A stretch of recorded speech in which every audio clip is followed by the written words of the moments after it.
हेडलाईन्सचे प्रायोजक आहेत IIB. नीटच्या टेन्शनला करा गुड बाय. महाराष्ट्रातून सर्वाधिक डॉक्टर्स घडवणारे IIB आता नांदेड, लातूर नंतर पुण्यातही.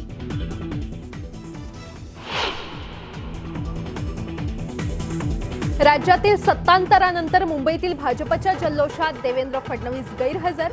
फडणवीसांसह भाजपचे नेते गैरहजर असल्यानं चर्चांना उधाण.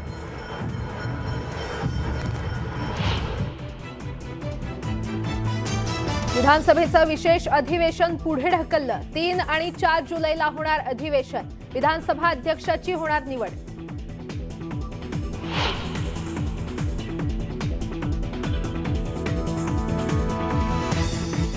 विधानसभेचं विशेष अधिवेशन पुढे ढकललं. 3 आणि 4 जुलैला होणार अधिवेशन. विधानसभा अध्यक्षाची होणार निवड.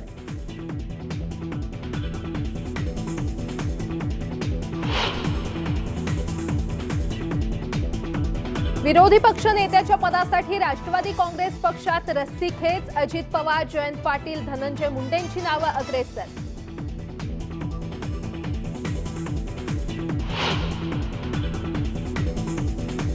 शिंदे सरकारला सुप्रीम कोर्टाचा मोठा दिलासा. आमदारांच्या निलंबनावर 11 जुलैलाच होणार सुनावणी. तातडीच्या सुनावणीस कोर्टाचा नकार.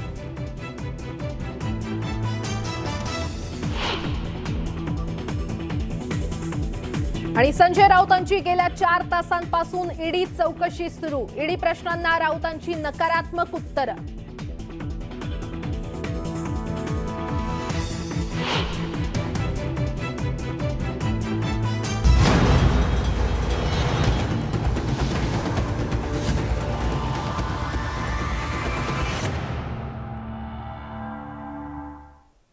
नमस्कार, मी प्राजक्ता तांडेल. बुलेटिनमध्ये आपलं सगळ्यांचं स्वागत. आणि बुलेटिनच्या सुरुवातीलाच अतिशय मोठी बातमी. संजय राऊत यांची ईडी चौकशी सुरू आहे आणि गेल्या 4 तासांपासून त्यांची ईडीच्या कार्यालयात चौकशी सुरू आहे. मात्र ईडीच्या प्रश्नांना राऊतांकडून नकारात्मक उत्तरं देत असल्याचं सूत्रांकडून माहिती मिळते.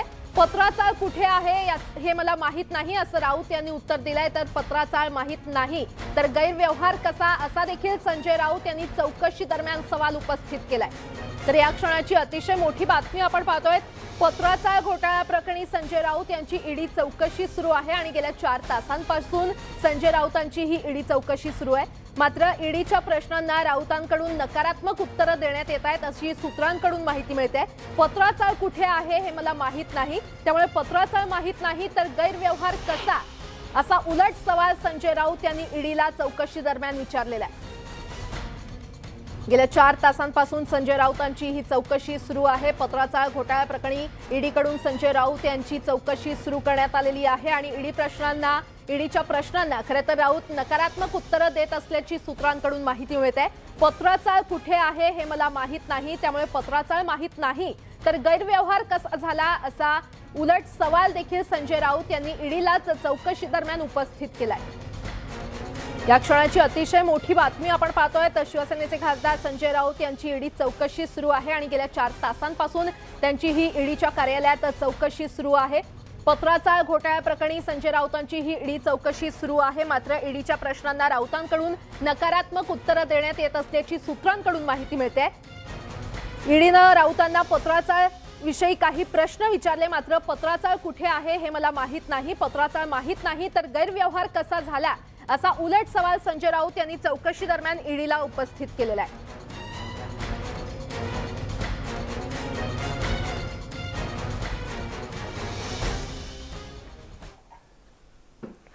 आणि आता दरम्यान भाजपची पत्रकार परिषद सुरू आहे. थेट जाऊया. मुख्यमंत्री उपमुख्यमंत्री शपथविधी झाला तर सगळ्या घटनांचे आपण सगळे साक्षीदार आहात. आणि कालपासून अनेक पद्धतीने अनेक विषय सुरू केले. या सगळ्या भूमिकेवरती भारतीय जनता पार्टीची भूमिका नेमकी, भारतीय जनता पार्टीचा संविधानाचा विचार, ही सगळी मांडणी करण्यासाठी ज्यांना अधिक स्पष्टता, क्लॅरिटी येईल, यासाठी आज भारतीय जनता पार्टीचे प्रदेशाध्यक्ष माननीय चंद्रकांत दादा पाटील यांची पत्रकार परिषद आपण आयोजित केली. मी या पत्रकार परिषदेला माझ्यासोबत आमचे उपाध्यक्ष माधव भंडारी, कृपाशंकर सिंग, राज पुरोहितजी आणि बाकी सगळे प्रवक्ते इथे उपस्थित आहेत. माननीय सुधीर भाऊचं आगमन पत्रकार परिषद झालेलं आहे, मी त्यांचंही स्वागत करतो. माझे आमदार लोणीकरजी राम शिंदे यांचंही स्वागत. मी माननीय प्रदेश अध्यक्ष चंद्रकांत दादा पाटील यांना विनंती करतो की त्यांनी पत्रकार परिषदेला संबोधित करावं.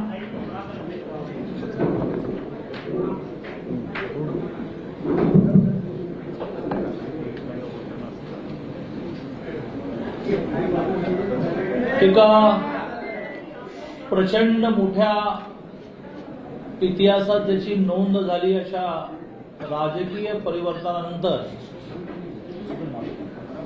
आपल्या सगळ्यांसमोर आणि आपल्या माध्यमातून महाराष्ट्रातल्या कार्यकर्त्यांना, नेत्यांना आणि तमाम जनतेला या विषयातलं जे आश्चर्य वाटलं, थोडा धक्का बसला, थोडं कुतूहल जागृत झालं की नेमकं हे काय झालं, याची थोडी सुस्पष्ट मांडणी करण्यासाठी मी आपल्या सगळ्यांच्या समोर आलेला आहे. भारतीय जनता पार्टी, त्याआधी जनता पार्टी, त्याआधी भारतीय जनसंघ याची स्थापना ही राष्ट्रीय स्वयंसेवक संघाच्या सांस्कृतिक हिंदुत्ववादाच्या प्रेरणेतून निर्माण झाली. समाजाच्या विविध क्षेत्रामध्ये हिंदुत्वाच्या आधारे, सांस्कृतिक हिंदुत्वाच्या आधारे मूर्तीपूजा नाही, मूर्तीपूजा हा त्याच्यातला अनेक उपचारांपैकी एक भाग आहे, पण समाजाच्या विविध क्षेत्रामध्ये हिंदुत्वाच्या आधारे त्या क्षेत्राची रचना लावण्यासाठी राजकीय क्षेत्रामध्ये भारतीय जनसंघ नावाने भारतीय जनता पार्टीची स्थापना झाली. आणि त्यामुळे कधीही हिंदुत्वासाठी प्रयत्न, हिंदुत्वासाठी संघर्ष, हिंदुत्व प्रस्थापित करण्याचा प्रयत्न, अगदी श्यामाप्रसाद मुखर्जींनी सुद्धा बलिदान दिलं ते 370 कलम रद्द करा, 35 रद्द करा, काश्मीर भारतात राहायला पाहिजे, इथून तिची जी सुरुवात होईल ते अगदी अलीकडच्या काळातल्या राम जन्मभूमी मुक्तीच्या आंदोलनापर्यंत असेल, किंवा पालघरला साधूंचा हत्याकांड झाल्यानंतर सरकारने कारवाई करावी यासाठी संघर्ष असेल, या सगळ्या घटनांमध्ये हिंदुत्व हा आमचा श्वास आहे, हिंदुत्व आमचा ध्यास आहे, हे आम्ही सातत्याने आमच्या सगळ्या कृतीतून दाखवत आहोत. महाराष्ट्रामध्ये प्रामुख्याने, खरं म्हणजे देशामध्ये ब्रॉडली 2 विचारधारा काम करत असतील तर एक आहे अपीजमेंट, लांगुल चालन, तर दुसरी आहे हिंदुत्ववादी विचारधारा. त्या हिंदुत्ववादी विचारधारेला मान्य असणाऱ्या अनेकांनी त्या वेळेला भारतीय जनता पार्टीबरोबर युती केली. 19ला सुद्धा ही युती झाली, पण युतीनंतर हिंदुत्व मागे पडलं आणि खुर्ची पुढे आली आणि विश्वासघात झाला. हिंदुत्व ज्याने कधी मानलं नाही, हिंदुत्व हा त्यांचा अजेंडा नाही, हिंदुत्व न मानल्यामुळे माननीय हिंदू हृदय सम्राट बाळासाहेब ठाकरेंनी सातत्याने ज्यांच्यावर आसूड ओढले, अशांच्या मांडीला मांडी लावून महाविकास, म्हणजे पहिलं तर महाशिव आघाडी, तर शिवाजी महाराजांना पण विरोध झाला. आपल्या सगळ्यांना आठवत असेल की महाविकास आघाडीच्या फाउंडेशनच्या वेळेला सुरुवातीचं त्याचं नाव हे महाशिव आघाडी होतं. म्हणजे कधी महाविकास आघाडी झालं कळलंच नाही, पण त्याची लॉजिक मांडली गेली. विकास महत्वाचा, छत्रपती शिवाजी महाराजांनी पण विकास केला, पण छत्रपती शिवाजी महाराजांनी हिंदुत्व मांडलं, मुघलांशी संघर्ष केला आणि देश धर्म यासाठी त्यांनी सातत्याने आपलं आयुष्य घालवलं. सर्वसामान्य हिंदूंना आधार निर्माण व्हावा म्हणून राज्याभिषेक करून हिंदवी स्वराज्य स्थापन केलं आणि त्यामुळे शिवशब्दाचंही वावडं. आणि म्हणून सातत्याने विरोध जो होता तो विकासासाठी होता आणि हिंदुत्वासाठी होता. अनेक मुद्दे आपल्याला माहिती आहेत, मी ते रिपीट करण्याची आवश्यकता नाही. पालघरचा मुद्दा मी मांडला. श्रीराम मंदिराच्या तिथे भूमिपूजन झाल्यानंतर गावोगाव प्रचंड आनंद लोकांना झाला. माझ्यासारख्या माणसाला असं वाटलं की आयुष्याची इतिकर नव्हे झाले. ते सेलिब्रेशन, ते एका अर्थाने आनंद व्यक्त करण्यावर सुद्धा रोख लावली गेली. ठिकठिकाणी कारवाया झाल्या. राम मंदिरासाठी प्रत्येक हिंदू माणसाने निधी दिला पाहिजे. मी पुन्हा पुन्हा म्हणेन की हिंदू हा उपासना पद्धतीशी जोडलेला विषय नाही, तो संस्कृतीशी जोडलेला विषय असल्यामुळे अनेक मुसलमान बांधवांनी अनेक ख्रिश्चन बांधवांनी राम मंदिरासाठी निधी दिला. त्या निधी जमा करण्याची टिंगल केलेली. तुम्ही ज्याला वर्गण्या म्हणता ना, वर्गण्या, त्याला आम्ही निधी म्हणतो. वर्गण्या जमा करण्याचं तुमचं आयुष्य गेलं, पण तुम्ही राम मंदिरासाठी गोळा करण्याच्या निधीवर सुद्धा टीका टिप्पणी केली. कोरोनामध्ये दारूची दुकानं लवकर सुरू केली, मंदिरं सुरू करायला संघर्ष करावा लागला. त्रिपुरामध्ये म्हणे एक मस्जिद तोडली अशी कुठेतरी खोटी क्लिप व्हायरल झाली. मालेगावला, अमरावतीला आणि नांदेडला 50,000 मॉब रस्त्यावर होते. कसे उतरले? इंटेलिजन्स काय करतो? दंगली झाल्या, कोणावर ऍक्शन घेतल्या? सगळ्या ठिकाणी बोटचेपेपणा, ज्याला प्रचलित शब्द आहे अपीजमेंट आणि ज्याला प्रचलित शब्द आहे लांगुल चालन, मतांसाठी लांगुल चालन. हिंदू हृदय सम्राट स्वर्गीय बाळासाहेब ठाकरे म्हणताना कसं अगदी मन भरून येतं, हिंदू हृदय सम्राट. त्यांना जनाब म्हटलं की अजानच्या स्पर्धा सुरू झाल्या. घाटकोपरच्या उड्डाणपुराला छत्रपती शिवाजी महाराजांचं नाव द्यायला सगळ्या लोकांची टाळाटाळ केली गेली. भोंगे हा विषय तर सगळ्यांनाच माहिती आहे. ही मस्जिदीवरच्या भोंग्याला विरोध करताना सगळ्या मनसेच्या असतील किंवा हिंदुत्ववादी कार्यकर्त्यांवर किती केसेस झाल्या? 28, 28, 30 हजार केसेस झाल्या. आणि त्यामुळे असं हिंदुत्व सोडलेल्या विकासाच्या बाबतीत तर मोठी यादीच आहे. मग ते मुंबईतल्या मेट्रोच्या विषयी आपल्याला माहिती आहे की कारशेडहून कशी ती मेट्रो रखडली आणि आता तर ती इतकी खर्चिक होणार आहे की नवीन आलेलं सरकार हे कशा पद्धतीने ती मेट्रो पूर्ण करणार. पण मुंबईकरांची वाट नाही. 65 लाख लोक मेट्रोवर शिफ्ट होणार आहेत आणि 65 लाख लोक मेट्रोवर शिफ्ट झाल्यानंतर मुंबईचा एकूण ट्रॅफिक जॅमचा प्रॉब्लेम संपणार आहे, बंद आहे. बुलेट ट्रेन माहिती नाही कधी सुरू होणार आहे. गेल्या वर्षी पूर आला तर माननीय अजितदादांनी घोषित केलं, माननीय जयंतरावांनी घोषित केलं, आम्ही नद्यांमध्ये भिंती बांधणार आहोत. बांधा. या वर्षीच्या पुराची पुन्हा वेळ आलेली आहे. पूर येऊन गेल्यानंतर लोक राजू शेट्टीजी सारखे एका अर्थाने महाविकास आघाडीशी जोडलेले नेते असं म्हणाले की आम्हाला 19चा म्हणजे देवेंद्रजींच्या काळातला GR द्या. अशी मोठी विकासाची सुद्धा यादी सांगते. एसटीचा कर्मचाऱ्यांचं आंदोलन चिरडून टाकलं. शेकडो लोकांनी आत्महत्या केली, शेकडो लोक टेन्शनने मेले. हातात काय पडलं? कवड्या हातात पडल्या, कवड्या. ओबीसी पॉलिटिकल आरक्षण घालवलं. ओबीसी पॉलिटिकल आरक्षण घालवण्याचं पाप या सरकारचं आहे. मराठा आरक्षण, जे आरक्षण माननीय देवेंद्रजींनी हायकोर्टात टिकवलं, वर्षभर सुप्रीम कोर्टात टिकवलं, ते आरक्षण घालवलं. धनगरांच्या आरक्षणामधला ध सुद्धा गेल्या 2.5 वर्षामध्ये धनगर सुद्धा ध सुद्धा याने उच्चारला नाही. अशी खरं म्हणजे मोठी यादी आहे. शेतकऱ्यांची कर्जमाफी, नियमित कर्ज भरणाऱ्यांना 50,000 रुपये देऊ. बांधावर गेल्यानंतर हेक्टरी 25,000. हेक्टर आणि एकर मधला फरक कळतो का? पीक विम्याचं काय झालं? पेट्रोल डिझेलच्या वॅटचं काय झालं? अशी एक मोठी यादी आहे. आणि त्यामुळे भारतीय जनता पार्टीने मुळात नव्याने झालेले मुख्यमंत्री, माजी नगरविकास मंत्री, शिवसेनेचे सभागृहाचे नेते एकनाथ शिंदेंनी ज्या वेळेला अस्वस्थ असणाऱ्या आमदारांना बाहेर शिफ्ट करणं सुरू केलं त्यावेळेला प्रत्येक वेळेला आपण आठवा आम्ही हीच ठामपणे भूमिका मांडलेली की हा आमचा अंतर्गत मामला, आमचा काही संबंध नाही. आणि त्यामुळे एकनाथ शिंदेंनी ह्या अस्वस्थतेच्या विरुद्ध उठवलेला आवाज हा त्यांचा इंडिपेंडंट एक्झरसाइज होता. आता त्या इंडिपेंडंट एक्झरसाइज मधून सरकार पडलं. आम्ही वारंवार असं म्हटलं होतं की अंतर्गत कलहाने सरकार पडेल, व्हॅक्यूम म्हणजे पोकळी निर्माण होईल. ती पोकळी निर्माण झाल्यानंतर आम्ही विचार करू आणि त्यामुळे सत्तेची हाव नाही याचं केवढं मोठं उदाहरण. 113, 106 ब्रँडेड बीजेपी, 2 वर्षाच्या 2.5 वर्षाच्या कालावधीमध्ये खूप त्रास देऊनही आमच्याबरोबर राहिलेले 7 अपक्ष सहयोगी, 113 खणखणीत नाही.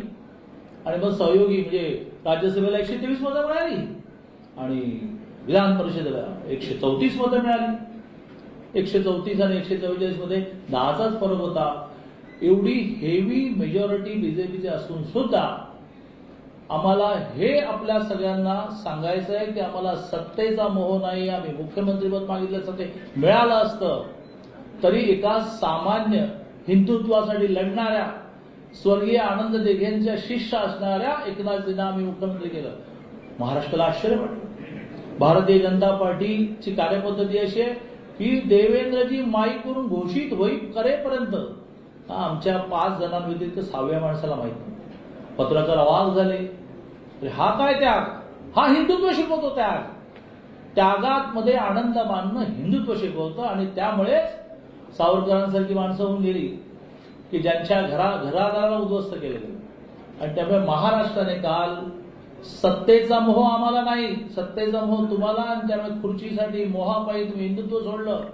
सत्तेचा मोह आम्हाला नाही आणि त्यामुळे होऊ शकत होते मुख्यमंत्री तरी सुद्धा हिंदुत्वासाठी आग्रह करणारे स्वर्गीय आनंद दिघेंचे शिष्य आनंद दिघेने ज्या प्रकारे हिंदुत्वासाठी संघर्ष केला ते शिष्य आपण मुख्यमंत्री केलेले आहेत.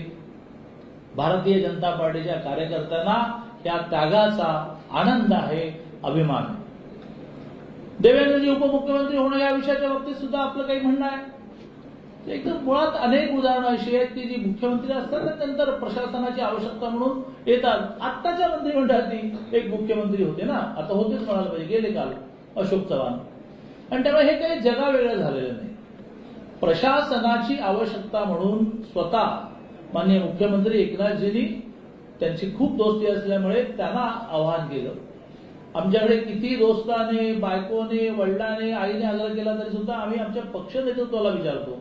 त्याप्रमाणे त्यांनी पक्ष नेतृत्वाला विचारलं किंवा असं एकनाथजींचं म्हणणं आहे किंवा प्रशासनाच्या बाबतीत मला तुमची आवश्यकता लागेल, खूप रखडलेत प्रोजेक्ट, खूप चांगले निर्णय तुमचे रद्द झालेत. 33 कोटी वृक्ष लावून ह्या महाराष्ट्रातल्या पर्यावरणामध्ये एक चमत्कार घडवला माननीय सुधीर भाऊंनी. 33 कोटी वृक्ष लागवडीची चौकशी, जलयुक्त शिवाराची चौकशी, जो निर्णय भारतीय जनता पार्टी केला सर काटा उसको. अरे भाई निर्णय लेते हो आप तो हमारे बाजू में बैठे थे ना भाई, पण बीजेपीने करा. आणि त्यामुळे एकनाथजींनी पण आग्रह धरला. देवेंद्रजीने आमची कार्यपद्धती म्हणून आमच्या नेतृत्वाला विचारलं, नेतृत्वाने परवानगी दिली. काही चुकीचं नाही.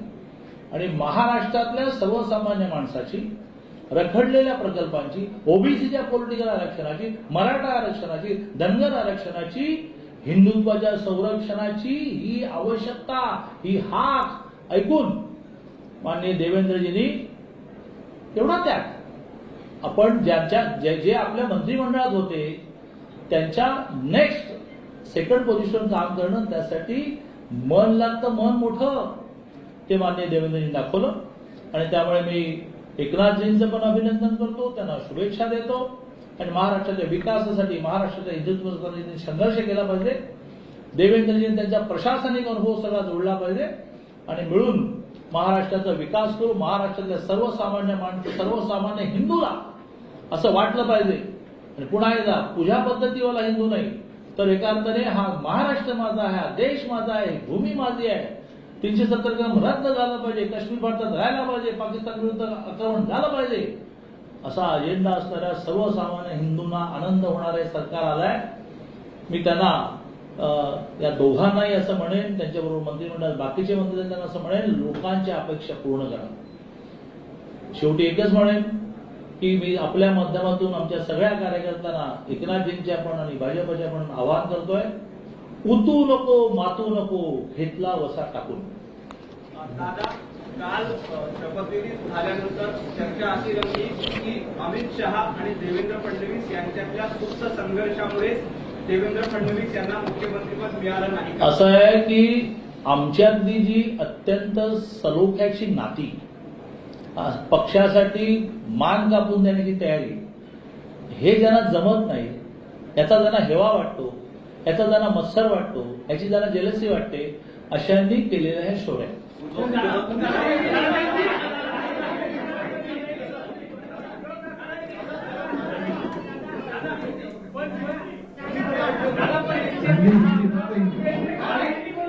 हिंदी हिंदी एक मिनिट, आपण शांत बसणार तर बोलता येईल. आपण शांत राहिला तर बोलता येईल. जरा शांत राहा. हिंदी मी नॉर्मली आमच्या बैठकांमध्ये पण तुमच्या समोर मांडताना इतकं तुमच्या प्रश्नांना व्हिज्युअलाइज करून मांडतो की खरं म्हणजे प्रश्न असण्याचं कारण नाही. हिंदीमध्ये मांडतो आणि मग मी निघतो. मैंने ये रखा और मैंने बहुत डिटेल में रखा. इतना डिटेल में फिर हिंदी में रखना आवश्यक नहीं, क्योंकि हिंदी समझने वाले मराठी भी समझते हैं, लेकिन फिर भी ये मेरी जिम्मेवारी है. मैंने ये रखा कि भारतीय जनता पार्टी की हिंदुत्व की भूमिका, और हिंदुत्व यानी पूजा पद्धति नहीं, हिंदुत्व यानी सांस्कृतिक राष्ट्रवाद. यह हमने 1925 में शुरू हुए राष्ट्रीय स्वयंसेवक संघ से सीखा. तर भाजप प्रदेशाध्यक्ष चंद्रकांत पाटील यांनी एकंदरीतच शिवसेनेवर टीका केलेली आहे. आम्हाला सत्तेचा मोह नाही आणि आम्ही एकनाथ शिंदेंना सीएम केलं असं चंद्रकांत पाटील यांनी नुकतंच माध्यमांशी संवाद साधताना म्हटलंय. यासोबतच बुलेटिनमध्ये एक छोटासा ब्रेक. पाहत रहा न्यूज 18 लोकमत.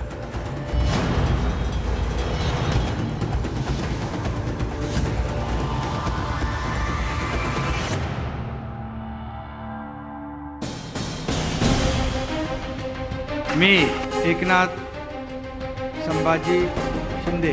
शिंदे कुटुंब असो की सर्वसामान्य जनता, महाराष्ट्र राज्याचा मुख्यमंत्री म्हणून राजकारण्यांच्या मनात, सर्वसामान्यांच्या घरात सर्वांची पसंती न्यूज 18 लोकमत.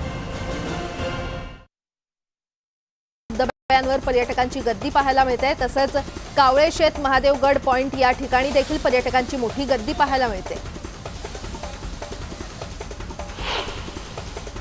रत्नागिरी जिल्ह्यातल्या खेड तालुक्यातील रघुवीर घाट आणि रसाळगड या 2 पर्यटन क्षेत्रावर पुढील 2 महिन्यांसाठी पर्यटकांना बंदी घालण्यात आली आहे. या ठिकाणी कुणी गेल्याचं आढळल्यास त्यांना कायदेशीर कारवाईला सामोरं जावं लागेल.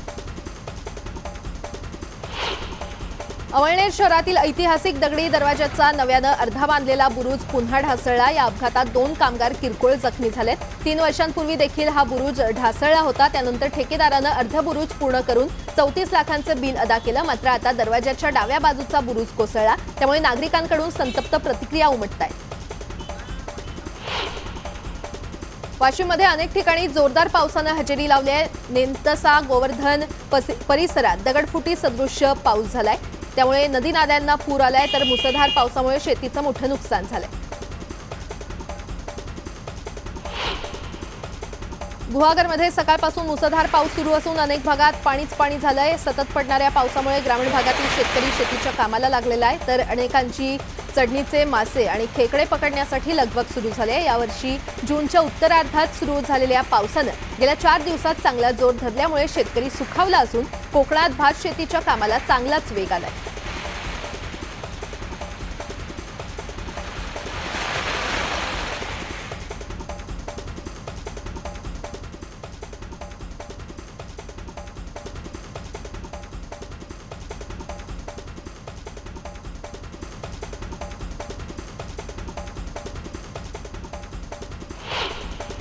नाशिकच्या त्र्यंबकेश्वर मंदिरातील पिंडीवर बर्फ जमा झाल्याचा व्हिडिओ समोर आलाय. हा बर्फ जमा झाल्याचा दावा पुजाऱ्यांनी केलेला आहे. भारत चीन युद्धानंतर 1962 मध्ये देखील असाच बर्फ जमा झाल्याची नोंद होती. त्यानंतर जवळपास 60 वर्षांनंतर पुन्हा पिंडीवर बर्फ जमा झाल्यानं आता पुन्हा कोणतं नवं संकट येणार अशा चर्चा रंगू लागल्या. पनवेल महानगरपालिकेची शेवटची स्थायी समितीची सभा संपन्न झाली. या समितीमध्ये एकूण 9 विषयांना सर्वानुमते संमती देण्यात आली. या विषयांमध्ये घनकचरा व्यवस्थापन, तलावाची पाणी स्वच्छता आणि घंटागाड्यांच्या खरेदीला मंजुरी देण्यात आली. अशा एकूण 16 कोटी रुपयांच्या कामांना मंजुरी देण्यात आली. पनवेल पालिकेचा कार्यकाळ हा 8 जुलैला संपणार आहे.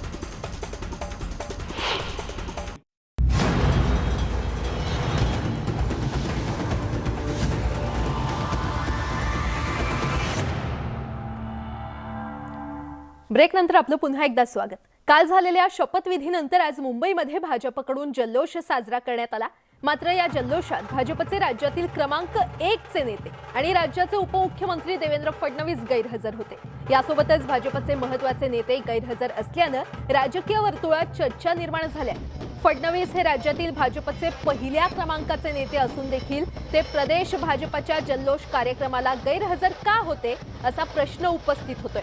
काल एकनाथ शिंदे यांनी मुख्यमंत्री पदाची शपथ घेतली, तर भाजपच्या केंद्रीय नेतृत्वाच्या आदेशानंतर देवेंद्र फडणवीसांनी उपमुख्यमंत्री पदाची शपथ घेतली। मात्र याच पार्श्वभूमीवर मुंबईमध्ये भाजपच्या प्रदेश कार्यालयामध्ये जल्लोष साजरा करण्यात आला। दरम्यान देवेंद्र फडणवीसांसह भाजपचे प्रदेशाध्यक्ष चंद्रकांत पाटील, गिरीश महाजन, प्रसाद लाड, प्रवीण दरेकर हे भाजपचे दिग्गज नेते या कार्यक्रमाला अनुपस्थित होते।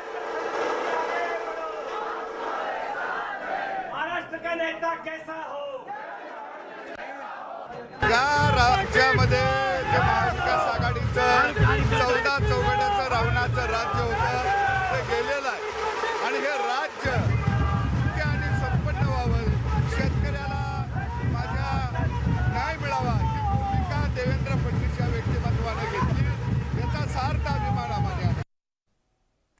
आणि आता एक मोठी बातमी, राज ठाकरे यांनी देवेंद्र फडणवीस यांना एक पत्र पाठवलेलं आहे। सरकार आणण्यासाठी तुम्ही अपार कष्ट केले, आता आपल्या मनातील हुंका बाजूला सारा, असं राज ठाकरे यांनी आपल्या पत्रामध्ये म्हटलेलं आहे। पक्षाचा आदेश मोठा आहे हे तुम्ही दाखवून दिलत आणि ही बढती की अवनती यावर जाऊ नये असं देखील राज ठाकरे यांनी या पत्रामध्ये म्हटलेलं आहे। आणि राज ठाकरेंकडून एकंदरीतच फडणवीसांचं कौतुक करण्यात आलेलं आहे। सरकार आणण्यासाठी तुम्ही अपार कष्ट केले, आता आपल्या मनातील हुंका बाजूला सारा असं म्हणत राज ठाकरे यांनी देवेंद्र फडणवीस यांचं पत्रातून कौतुक केलंय।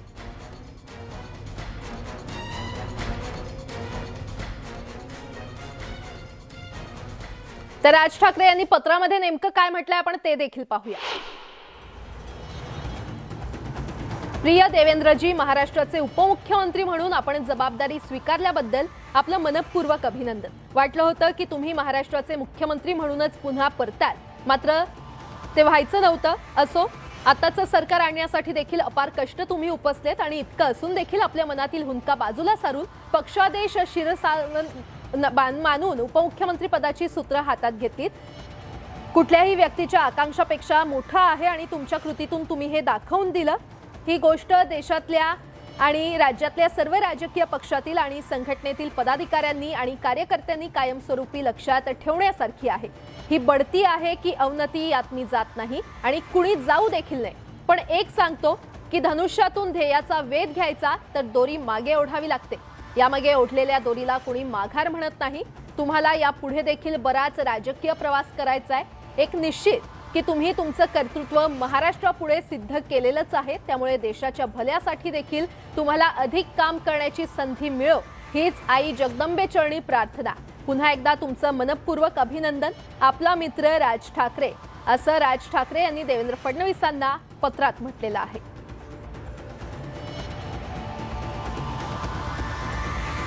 सत्ता वाटपाचं सूत्र ठरलं असताना देखील दिलेला शब्द का पाळला नाही असा सवाल माजी मुख्यमंत्री उद्धव ठाकरे यांनी भाजपला केलाय। शब्द पाळला असता तर महाविकास आघाडीचा जन्म झाला नसता आणि मुख्यमंत्रीपद घेतलं नसतं असंही ठाकरे म्हणाले। एवढा आटापिटा करून देखील 5 वर्ष भाजपचा मुख्यमंत्री झाला नाही असा टोला देखील त्यांनी लगावलाय। आरेतलं जंगल वाचलं पाहिजे, त्यामुळे वैयक्तिक द्वेषापोटी आरेमध्ये कारशेडचा मुद्दा रेटू नका असं आवाहन देखील त्यांनी भाजपला केलंय। तर मुंबईच्या पर्यावरणाशी खेळू नका असं देखील उद्धव ठाकरे म्हटले।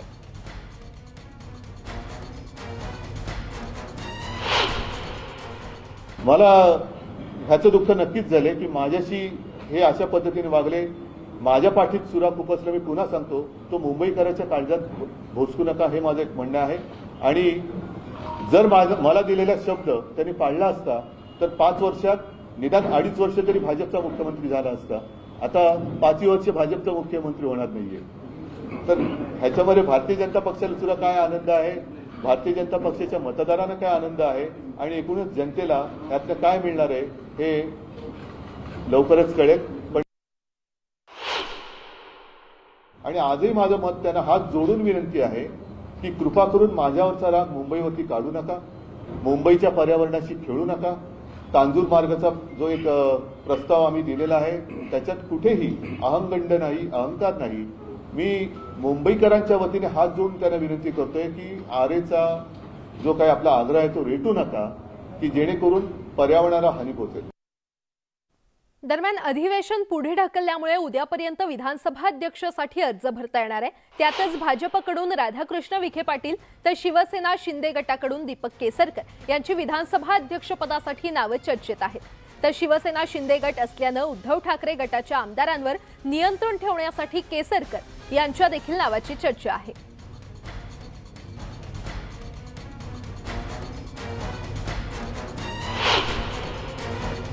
अशी जी काल सर्वसामान्यांना माहिती असण्याचा प्रश्नच नव्हता, परंतु भाजपमधल्या तरी किती लोकांना माहिती होतं की हे सगळं असं घडणार आहे?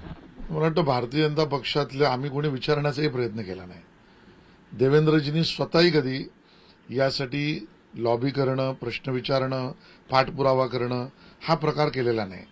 जो निर्णय पक्षाचा असतो तो शिरसावंद मानून एक स्वयंसेवक आणि एक कार्यकर्ता काम करत असतो. आम्हाला आलेला निर्णय हा देशहिताचा, महाराष्ट्र हिताचा, पक्षहिताचा आणि स्वहिताचाही होता, याच्यावर आमचा पूर्ण भरोसा आहे. परंतु अशी जी काल जेव्हा हा निर्णय जाहीर झाला त्यावेळेला आम्ही बघितलं की भाजपच्याच अनेक आमदारांच्या डोळ्यामध्ये पाणी होतं. सर्वसामान्यांना तर हा निर्णय धक्कादायक होताच, परंतु पक्षातल्या लोकांना सुद्धा प्रचंड मोठा धक्का बसलेला आहे. कुठेतरी नाराजी दिसून येत होती पक्षातल्या आमदारांमध्ये आणि त्यामुळे केंद्रीय नेतृत्वानं असा निर्णय का घेतला? ज्या देवेंद्र फडणवीसांनी राज्यसभेची निवडणूक असेल, विधान परिषदेची निवडणूक असेल, इतकंच नाही तर आता हे जे काही घडलं सत्तानाट्य, त्याच्यामध्ये सुद्धा महत्वाची भूमिका बजावली आहे. अशा व्यक्तीला दुय्यम स्थान का दिलं गेलं असा प्रश्न आज अखंड महाराष्ट्राला पडलाय. मला असं वाटतं की मुळामध्ये देवेंद्रजींना दुय्यम स्थान दिलं हे म्हणणं चुकीचं आहे. महाराष्ट्राच्या राजकारणातलं संतुलित आणि संयम स्थान हे देवेंद्रनी घेतलेलं आहे. विरोधी पक्ष नेतेपदासाठी राष्ट्रवादी काँग्रेस पक्षात रस्सीखेच सुरू आहे. अजित पवार, जयंत पाटील, धनंजय मुंडे यांच्यात रस्सीखेच असल्याची माहिती समोर येते. धनंजय मुंडे यांचं नाव सध्या आघाडीवर आहे. शरद पवार यांच्यासोबत चर्चा झाल्यानंतर एनसीपी कडून विरोधी पक्ष नेत्याचं नाव जाहीर होणार आहे.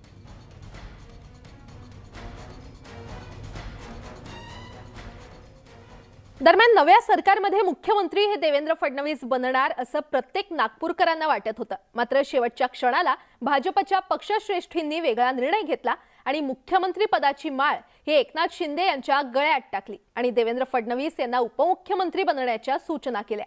पक्षाचा आदेश म्हणून देवेंद्र फडणवीस यांनी राज्याच्या उपमुख्यमंत्री पदाची शपथ घेतली. पण नागपूरकरांच्या दुःखद भावना आज होर्डिंगच्या माध्यमातून प्रकट झाल्या. याचाच आढावा घेतलाय आमचे प्रतिनिधी तुषार कोहळे यांनी. परत एकदा राज्यामध्ये भाजपचं सरकार येईल तेव्हा नागपूरकरांना असं वाटत होतं की यावेळेस मुख्यमंत्री हे देवेंद्र फडणवीसच असणार आहे. मात्र पक्षाचा आलेला आदेश आणि त्याचं पालन करत देवेंद्र फडणवीस यांनी स्वीकारलेलं उपमुख्यमंत्रीपद, त्यानंतर नागपूरमध्ये आपल्याला हे होल्डिंग बघायला मिळतात. नागपूरचे माजी महापौर संदीप जोशी यांनी हे लावलेलं विमानतळावर असेल का वेगवेगळ्या भागामध्ये लावलेलं हे होल्डिंग आहे. त्या होल्डिंगवरचा मजकूर देखील अत्यंत भावनिक आहे. प्रिय देवेंद्र, तू कोणत्या मातीचा बनला आहेस यार, तुझ्यापुढे आम्ही सर्व खुजी आहोत, तुला आमचा सलाम. म्हणजे ज्या भावना आहे, भाजपचे माजी महापौर आहे त्यांनी या भावना व्यक्त केलेल्या आहे. कारण की प्रत्येक नागपूरकरांना असं वाटत होतं की मुख्यमंत्री पदाची जी संधी आहे ती देवेंद्र फडणवीस यांनाच मिळेल. मात्र अनपेक्षितपणे काही वेगळा निर्णय पक्षाने घेतला. या संदर्भात आणि त्यांच्या ज्या भावना आहेत त्यांनी जे व्यक्त केल्या त्या संदर्भात आपण संदीप जोशी यांना विचारू. नाराजी आहे की भावना आहे, काय म्हणायचं यांना? दुःख आहे. देवेंद्रजी हे मुख्यमंत्री होतील असे समस्त महाराष्ट्रातील देवेंद्र प्रेमींची, पक्षाच्या कार्यकर्त्यांची भावना होती की बा आपला देवेंद्र हा पुन्हा एकदा मुख्यमंत्री होणार. परंतु झाला नाही. आणि केवळ झाला नाही असं नव्हे तर किती सहजतेने स्वतःच्या गळ्यातील माळ त्यांनी एकनाथ शिंदे साहेबांच्या गळ्यात टाकले. त्यावरून त्यांचं कर्तृत्व दिसतं, व्यक्तिमत्व दिसतं की हिमालयाच्या उंचीचा माणूस आहे.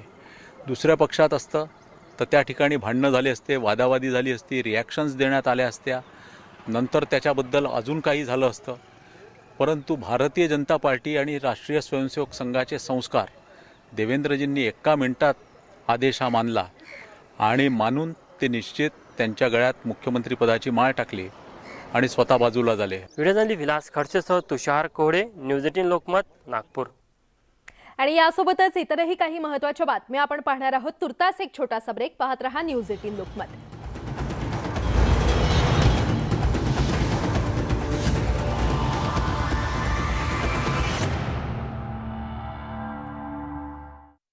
कोणी केला केतकीचा विनयभंग, सुप्रिया सुळेंवर का आहे केतकीचा राग? जेलमधील 41 दिवसांचा घेणार हिशेब.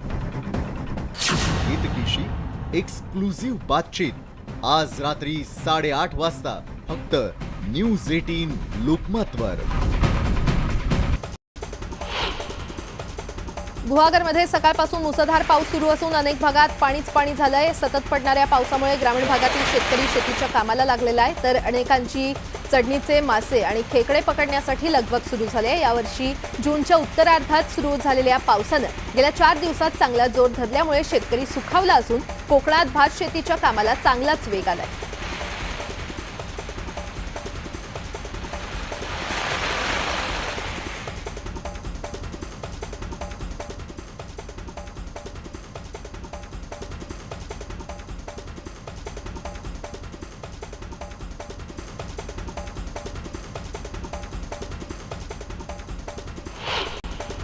नाशिकच्या त्र्यंबकेश्वर मंदिरातील पिंडीवर बर्फ जमा झाल्याचा व्हिडिओ समोर आलाय. हा बर्फ जमा झाल्याचा दावा पुजाऱ्यांनी केलेला आहे. भारत चीन युद्धानंतर 1962 मध्ये देखील असाच बर्फ जमा झाल्याची नोंद होती. त्यानंतर जवळपास 60 वर्षांनंतर पुन्हा पिंडीवर बर्फ जमा झाल्यानं आता पुन्हा कोणतं नवं संकट येणार अशा चर्चा रंगू लागल्या.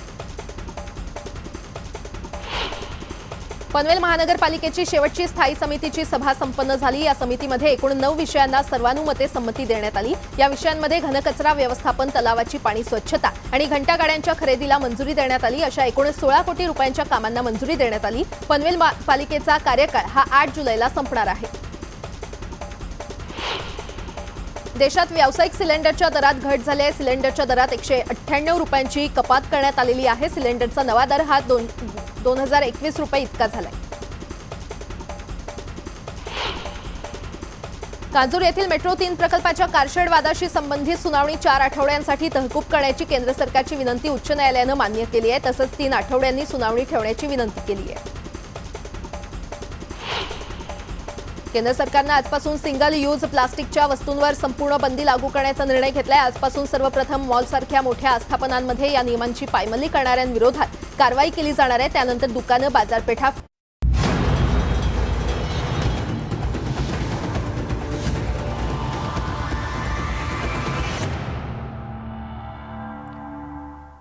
ब्रेकनंतर आपलं पुन्हा एकदा स्वागत आणि आता पावसाच्या काही महत्त्वाच्या बातम्या पाहूयात. मुंबईसह उपनगर आणि दक्षिण कोकणात जोरदार पावसानं हजेरी लावल्यानं काहीसा दिलासा मिळालेला आहे.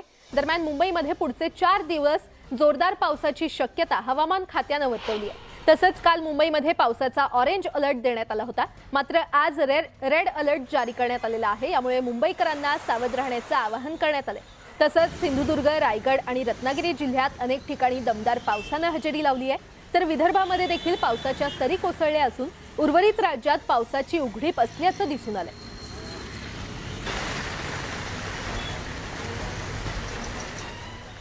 तिकडे जळगाव जिल्ह्यामध्ये धरणगाव शहरासह परिसरात सकाळीच ढगफुटी सदृश्य पाऊस पडला. त्यामुळे अनेक ठिकाणी नदी नाले तुडुंब भरून वाहू लागल्यानं रस्त्यावर ठिकठिकाणी पाणी साचल्याचं दिसून आलं.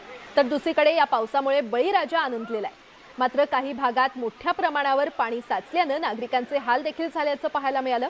या पावसाचा परिसरातील शेतकऱ्यांना मात्र मोठा फायदा होणार आहे.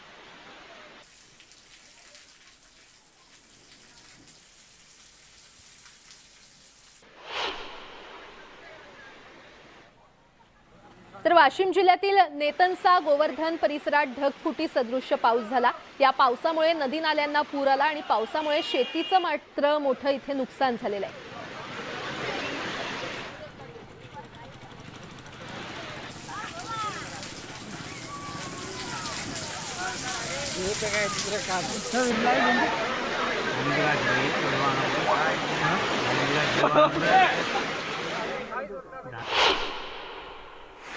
तिकडे गुहागरमध्ये सकाळपासून मुसळधार पाऊस सुरू असून अनेक भागात पाणी झालंय.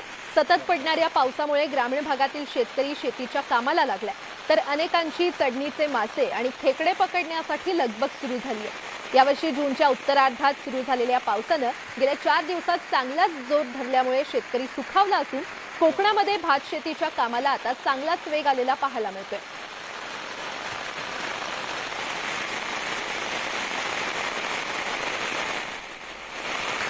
तर गुहागरची ही दृश्य, गुहागरमध्ये देखील मुसळधार पावसानं हजेरी लावलेली आहे. त्यामुळे आता भात शेती करणाऱ्या शेतकऱ्यांना मात्र आनंद मिळालाय. शेतीच्या कामाला वेग आलेला इथे पाहायला मिळतोय. राज्यात ठिकठिकाणी मुसळधार पाऊस सध्या सुरू आहे. तर सावंतवाडी तालुक्यातील महाराष्ट्राची चेरापुंजी म्हणून प्रसिद्ध असलेल्या आंबोलीतील मुख्य धबधब्यावर पर्यटकांची गर्दी पाहायला मिळते. महाराष्ट्रासह गोवा, कर्नाटकातील पर्यटक मोठ्या संख्येनं या धबधब्यावर येत आहेत. आंबोली धबधब्यासह इथले कावळे शेत आणि महादेवगड पॉइंट या ठिकाणी देखील पर्यटकांची मोठी गर्दी पाहायला मिळते. सावंतवाडीतली ही दृश्य आहेत.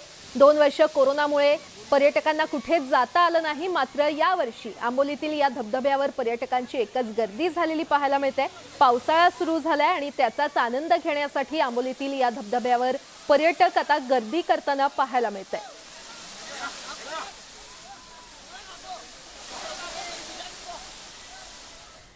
तिकडे रत्नागिरी जिल्ह्यातल्या खेडमधील रघुवीर घाट आणि रसाळगड किल्ला हे पर्यटकांचं प्रमुख आकर्षण आहे. या 2 पर्यटन क्षेत्रावर पुढील 2 महिन्यांसाठी पर्यटकांना बंदी घालण्यात आलेली आहे. अतिउत्साही पर्यटकांमुळे इथे अनेकदा अपघात घडलेत.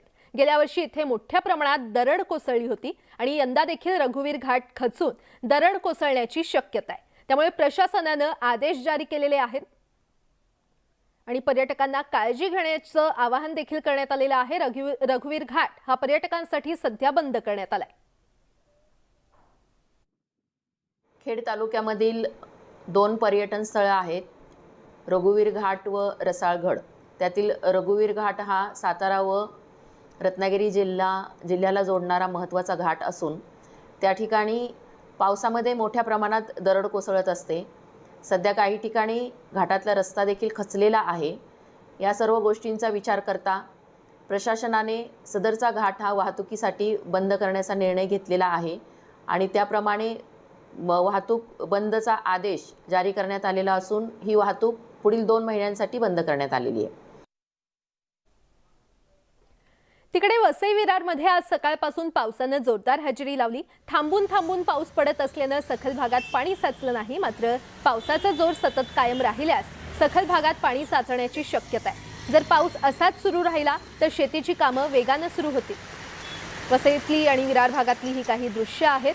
वसई विरार भागात देखील मुसळधार पावसानं झोडपून काढलेलं आहे.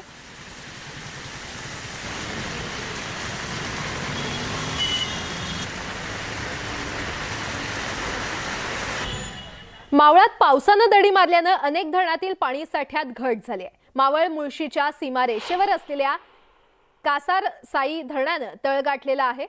या धरणात अवघा 30% पाणीसाठा असल्यानं पाटबंधारे विभागाच्या अधिकाऱ्यांनी चिंता व्यक्त केली आहे. कारण मावळमधील अनेक गावांना याच धरणातून पाणी पुरवठा केला जातो. अशात केवळ 1 महिना पुरेल इतकाच पाणीसाठा शिल्लक असल्यानं पाणी कपातीचं संकट निर्माण झालंय. जून महिना संपला तरी दमदार पाऊस न झाल्यानं शेतकरी चिंतेत आहेत.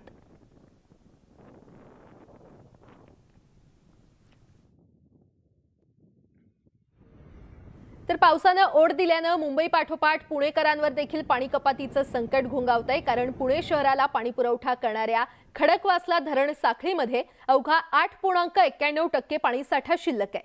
हे पाणी 1.5 महिना पुरेल इतकंच आहे. अशा दमदार पाऊस न झाल्यास पुणेकरांना पाणी कपातीला सामोरं जावं लागण्याची शक्यता आहे. आणि याच संदर्भातला आढावा घेतलाय आमचे प्रतिनिधी चंद्रकांत फुंदे यांनी. यंदा पावसानं ओढ दिल्यानं पुणेकरांवर पाणी कपातीचं संकट घोंगावतं. याचं कारण असं पुणेकरांना पाणी पुरवठा करणारी जी 4 खडकवासला साखळी धरणं आहेत त्याच्यातला आज मितीचं पाणी साठा अवघा 8.91% आहे. या खडकवासल्यात तो 19%, तिकडे पानशेत 10%, वरसगाव 8% आणि टेमघरचं नीलच म्हणजे अख्खं कोरडं ठाक म्हणजे अशी सध्या पाणीसाठ्याची अवस्था आहे. म्हणजे एकूण जर विचार केला तर हा जलसाठा पाऊस नाही पडला तर अवघा 1.25 ते 1.5 महिनाच पुरू शकतो. म्हणूनच पालिकेला पाटबंधारे विभागाने ऑलरेडी सांगितलेले पाणी कपात करा तुम्ही. जर पावसाने ओढ दिली तर आम्ही पाणी तुम्हाला रोज देऊ शकणार. आज पुणेकरांना रोज या खडकवासला धरणातनं 1620 MLD पाणी दिलं जातंय. भविष्यात हे कमी करावं लागेल जर पाऊस नाही आला तर.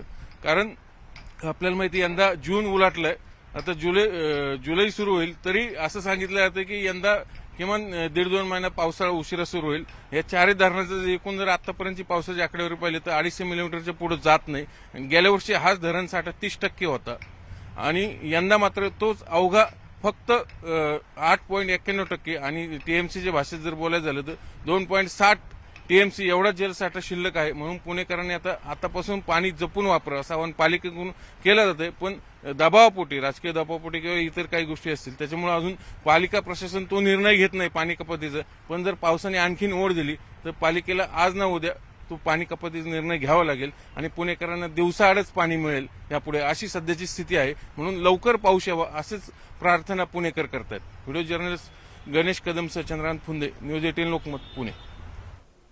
आणि आता वारकऱ्यांसाठी एक आनंदाची बातमी आहे, कारण पंढरपूरमधील भाविकांना आजपासून 24 तास विठ्ठल रुक्मिणीचं दर्शन करता येणार आहे. आषाढी यात्रेसाठी येणाऱ्या भाविकांना विठुरायाचं दर्शन मिळावं यासाठी ही व्यवस्था करण्यात आली आहे. आजपासून प्रक्षाळ पूजेपर्यंत देवाचे राजोपचार बंद करण्यात आलेले आहेत. या काळात पहाटेची नित्य पूजा मात्र सुरू राहणार आहे.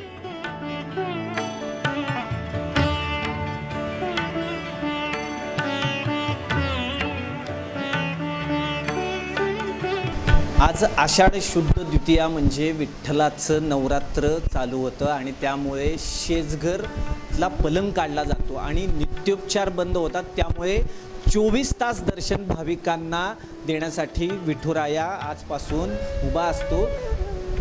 आषाढी वारी 2 वर्षाने कोरोनाच्या पार्श्वभूमीवर निर्बंधामध्ये झाली होती आणि यंदाची वारी मात्र निर्बंध मुक्त आहे.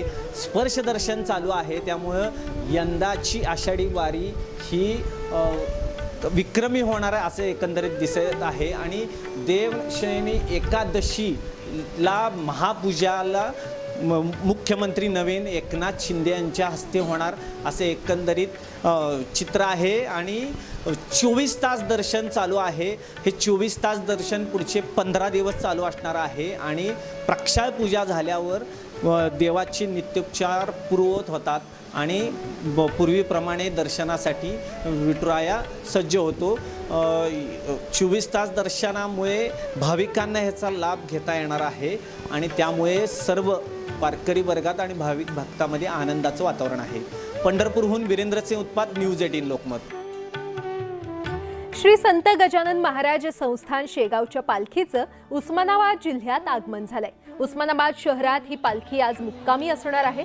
कळम तेर इथल्या संत गोरोबा काकांचं मंदिर इथून ही पालखी उस्मानाबादेत दाखल होते. जवळपास 800 किलोमीटर अंतरावरून ही दिंडी शहरात येत असते. कोरोनाच्या 2 वर्षाच्या प्रादुर्भावानंतर ही पालखी शहरात दाखल झाली असून शहरातील नागरिकांनी मोठ्या उत्साहात या पालखीचं स्वागत केलं. शहरवासियांच्या वतीनं जागोजागी वारकऱ्यांना चहा, नाश्ता, फराळाची सोय करण्यात आली होती. तसंच ज्या ठिकाणी पालखी थांबते तिथे रांगोळी आणि फुलांची सजावट करण्यात आली होती.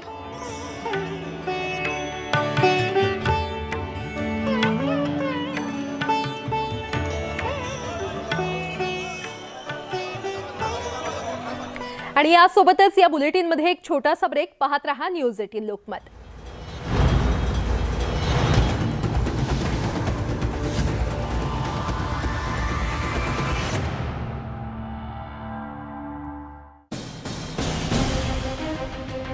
मी एकनाथ संभाजी शिंदे.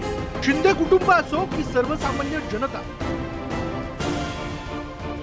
महाराष्ट्र राज्याचा मुख्यमंत्री म्हणून राजकारण्यांच्या मनात, सर्वसामान्यांच्या घरात, सर्वांची पसंती न्यूज 18 लोकमत. संमती देण्यात आली. या विषयांमध्ये घनकचरा व्यवस्थापन, तलावाची पाणी स्वच्छता आणि घंटागाड्यांच्या खरेदीला मंजुरी देण्यात आली. अशा एकूण 16 कोटी रुपयांच्या कामांना मंजुरी देण्यात आली. पनवेल पालिकेचा कार्यकाळ हा 8 जुलैला संपणार आहे.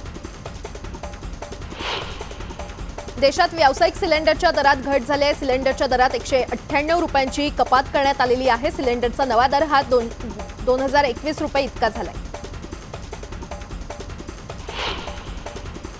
कांजूर येथील मेट्रो 3 प्रकल्पाच्या कारशेड वादाशी संबंधित सुनावणी 4 आठवड्यांसाठी तहकूब करण्याची केंद्र सरकारची विनंती उच्च न्यायालयानं मान्य केली आहे. तसंच 3 आठवड्यांनी सुनावणी ठेवण्याची विनंती केली आहे. केंद्र सरकारनं आजपासून सिंगल यूज प्लास्टिकच्या वस्तूंवर संपूर्ण बंदी लागू करण्याचा निर्णय घेतलाय। आजपासून सर्वप्रथम मॉलसारख्या मोठ्या आस्थापनांमध्ये या नियमांची पायमल्ली करणाऱ्यांविरोधात कारवाई केली जाणार आहे। त्यानंतर दुकानं, बाजारपेठा, फेरीवाले यांच्याकडे लक्ष केंद्रित करण्यात येणार आहे। अमरावतीमधील उमेश कोल्हे आणि उदयपूर येथील कन्हैयालाल यांची निर्घृण हत्या करण्यात आली। याचा राजगुरुनगरमध्ये विश्व हिंदू परिषद बजरंग दलाच्या नेतृत्वात समस्त हिंदू समाजाकडून निषेध करण्यात आला। मोर्चामध्ये राजगुरुनगरमधील सर्वपक्षीय कार्यकर्त्यांसह शेकडोंच्या संख्येनं बजरंगी उपस्थित होते।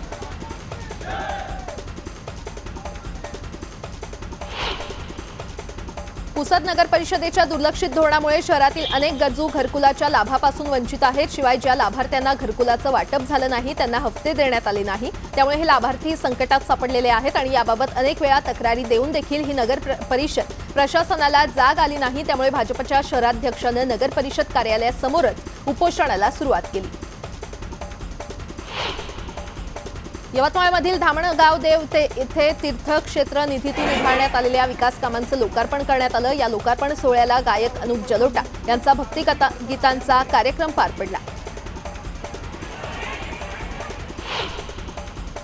चिपळूणमधील डॉक्टर बाबासाहेब आंबेडकर वसतिगृहाची दुरावस्था झाल्याचं पाहायला मिळतंय। तुटलेली स्वच्छतागृह, अस्वच्छ किचन आणि तुटलेल्या खिडकीच्या काचा अशी अवस्था वसतिगृहातील खोल्यांची झाली आहे। तर इमारतीत असलेले जिमच्या सामानाला देखील गंज चढलाय, त्यामुळे इथे शिकत असलेल्या विद्यार्थ्यांनी नाराजी व्यक्त केली आहे। नाशिक आणि त्र्यंबकेश्वरमध्ये होणाऱ्या सिंहस्थ कुंभमेळ्याच्या तारखा जाहीर करण्यात आलेल्या आहेत। महामंत्री हिरीगिरीजी महाराजांकडून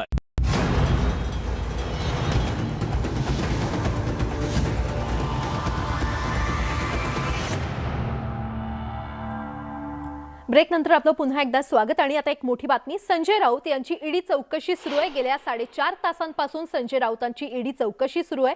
मात्र ईडीच्या प्रश्नांना राऊतांकडून नकारात्मक उत्तरं देत असल्याचं सूत्रांकडून माहिती मिळते। पत्राचा हे कुठे आहे मला माहित नाही असं राऊत म्हटलेत। तर पत्राचा माहित नाही तर गैरव्यवहार कसा, असा संजय राऊत यांनी चौकशी दरम्यान ईडीलाच उलट सवाल उपस्थित केलाय।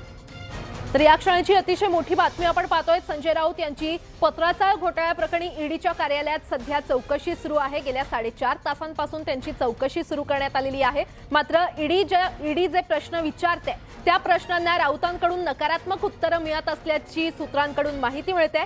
पत्राचा कुठे आहे हे मला माहित नाही, त्यामुळे पत्राचा जर माहितच नसेल तर गैरव्यवहार कसा, असा उलट सवाल संजय राऊत यांनी ईडीला उपस्थित केलाय। आणि गेल्या 4.5 तासांपासून संजय राऊत यांच्यावर प्रश्नांची सरबत्ती खरं तर सुरू आहे। 4.5 तासांपासून त्यांची चौकशी सुरू आहे। संजय राऊत यांची पत्राचाळ घोटाळ्या प्रकरणी ईडीच्या कार्यालयात चौकशी सुरू आहे। मात्र ईडी जे प्रश्न राऊतांना विचारते त्या प्रश्नांची उत्तरं, नकारात्मक उत्तरं राऊतांकडून देण्यात येत असल्याची सूत्रांकडून आपल्याला माहिती मिळते। अधिक माहिती देत आहेत आमचे प्रतिनिधी अजित मांढरे आपल्यासोबत जोडले गेलेले आहेत। अजित, खरं तर गेल्या 4.5 तासांपासून राऊतांची चौकशी सुरू आहे, मात्र राऊतांकडून नकारात्मक उत्तरं ईडीला देण्यात येत आहेत अशी माहिती मिळते। काय सविस्तर अपडेट? बरोबर आहे, संजय राऊत यांनी ईडीच्या अनेक प्रश्नांची उत्तरं जी आहेत ती नकारात्मक दिलेली आहेत। त्यांचं म्हणणं आहे की मुळात ज्या पत्राचाळ घोटाळ्या प्रकरणी त्यांना समन्स करण्यात आलेला आहे चौकशीला हजर राहण्याकरता, ती पत्राचाळच नेमकी कुठे आहे हे त्यांना माहित नाहीये, त्यामुळे पुढचा आर्थिक घोटाळा करणं ही गोष्ट उद्भवत नाही।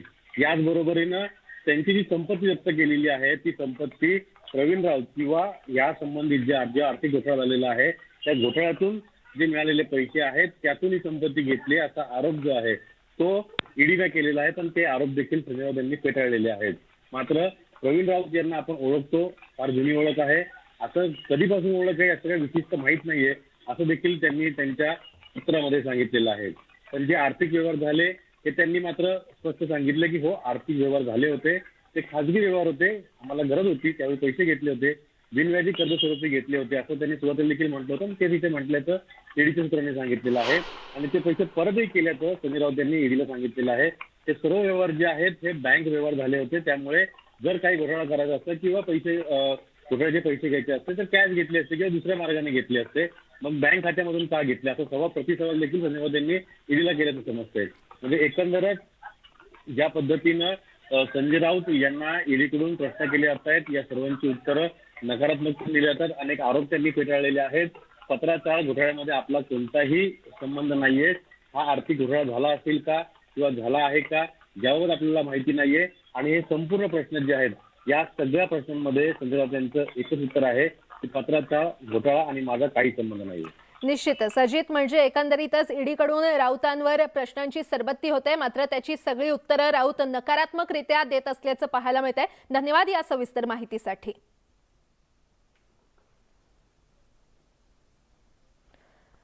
आणि आता वळूयात पुढच्या बातमीकडे. प्रक्षोभक वक्तव्य केल्याबद्दल नुपूर शर्मा यांना सर्वोच्च न्यायालयानं फटकारलंय. तुमच्या वक्तव्यानं देशातील वातावरण बिघडलंय असं सुप्रीम कोर्टानं नुपूर शर्मा यांना सुनावलं.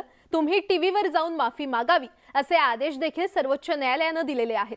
सर्वोच्च न्यायालयानं म्हटलंय की तुम्ही बेजबाबदार विधान केलंय. तुम्ही स्वतःला वकील म्हणता तरीही तुम्ही असं वक्तव्य केलं. तुमच्या वक्तव्यामुळे देशातील वातावरण बिघडलेलं आहे, देशाची बदनामी झाली आहे. यासोबतच सुप्रीम कोर्टानं नुपूर शर्मा यांची याचिका फेटाळून लावली. या प्रकरणी तुम्ही उच्च न्यायालयात जा असं न्यायालयानं सांगितलंय. नुपूर शर्मा यांनी त्यांच्या विरोधात विविध राज्यात दाखल झालेले सर्व खटले हे दिल्लीला हस्तांतरित करण्यासाठी अर्ज केला होता, मात्र ती याचिका आता फेटाळून लावली आहे. ओडिशातील पुरी या पवित्र शहरात भगवान जगन्नाथाची प्रसिद्ध रथयात्रा आज काढण्यात येते. पुरीमध्ये जगभरातून मोठ्या संख्येनं लोक जमलेत. कोरोनामुळे काहीशी काळजी घेतली जाते, अन्यथा एरवी लाखो लोक आषाढी बीज या दिवशी जगन्नाथाचं दर्शन घेण्यासाठी आणि रथयात्रेच्या मार्गावर मिरवणुकीसाठी जमतात. सजवलेल्या हत्ती घोड्यांची मिरवणूक इथे निघते. भगवान जगन्नाथाच्या रथयात्रेला आजपासून सुरुवात झालेली आहे आणि आज भगवान जगन्नाथ आपली बहीण सुभद्रा आणि भाऊ बलभद्र यांच्यासह रथातून गुंडीच्या मंदिराकडे प्रस्थान करतात. ही यात्रा 1 जुलै ते 12 जुलैपर्यंत चालणार आहे. या यात्रेनिमित्त कडेकोट सुरक्षा व्यवस्था ठेवण्यात आली आहे.